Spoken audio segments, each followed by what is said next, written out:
Hey everyone, my name's Alex and thanks for checking out my tutorial series.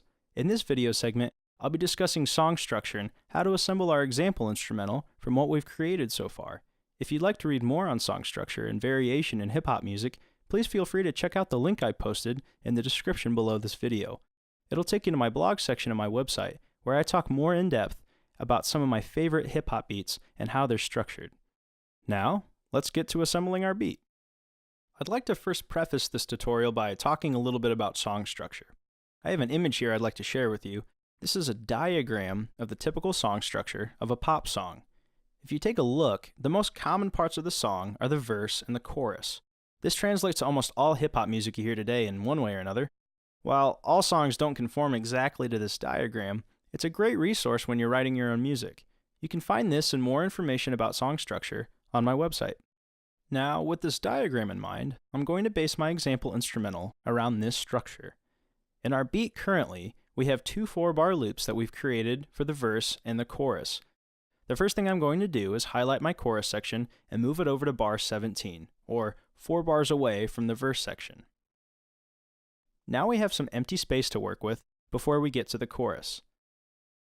Next, I'm going to begin spacing out the sections of my loops, then layer them on top of each other so that we create some variation in the verse section of our instrumental. A good friend of mine, who writes some excellent hip-hop beats, once told me that variation when writing beats is one of the best things you can get used to doing when first starting to write your own instrumentals.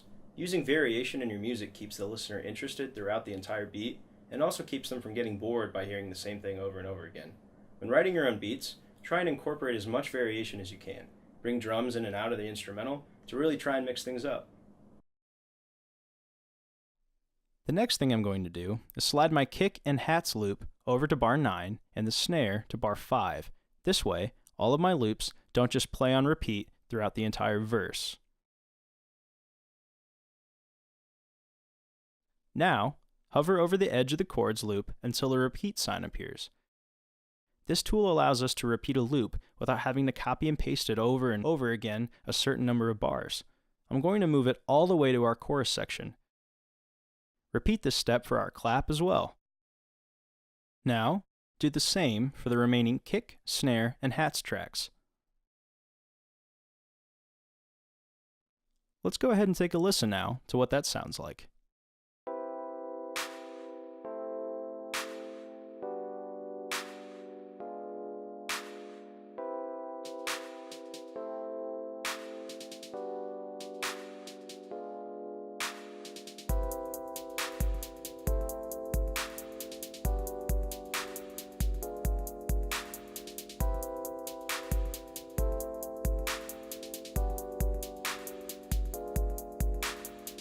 We now have our first verse completed. For the chorus, I'm going to highlight the entire section of loops and repeat it over to bar 33. This now leaves me with a template for both sections, verse and chorus. For the remainder of this tutorial, I'm going to go ahead and bring up a new session with a completed song that I've tinkered with and explain what I've done in between the two main sections. Now, at first glance, I know this session looks a little daunting, but it's really not that bad. If you take a look at the measure bar at the top of the session, I've marked out some song sections. Let's look at each one individually. The intro section is 8 bars long, or 2 4-bar loops. I've taken the original chord progression that we worked with earlier and simplified it. I've made the chords each 1 bar long and repeated it. This will be a theme throughout the entire beat. I've also had the claps come in on bar 5 to set up the tempo of the instrumental. The first verse begins at bar 9. I brought in the chopped up chord progression as well as the hi-hats for the verse and the additional snare track. 4 beats after that, I've introduced the kick, and 4 bars following that, the bass line comes in. I've edited the bass track for the verse to have some variance between the verse and the chorus bass lines. Everything else is looped and repeated until the chorus. Staggering the tracks like this and bringing in different elements at different times allows the beat to move from a small place to a much bigger place. All of the elements I have in place so far come to a climax at bar 25 when the chorus finally kicks in. During the chorus, I have all of my musical elements playing together for a total of 32 bars, or 4 sections of 4-bar loops. My bass line is changed slightly along with all the modifications we made to the drums earlier on in the tutorial series. You may notice I've also introduced the brass preset with the doubling of the chord progression.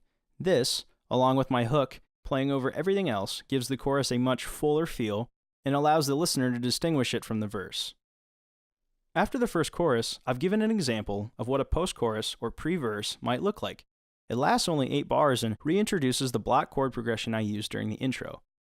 I've done this to bring the beat back down for the second verse. In addition to all of this, I've created a small 2-bar loop for the kick drum to come in at the end of the pre-chorus and set the beat back up before the verse begins again.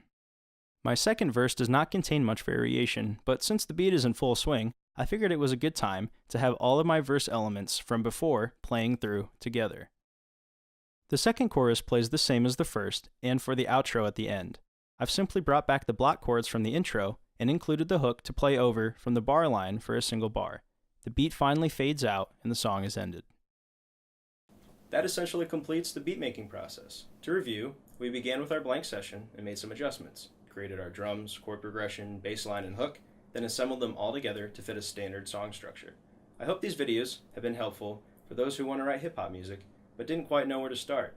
If you have any questions or want to look more into the beat making process, feel free to check out my website. Thanks again and happy beat making!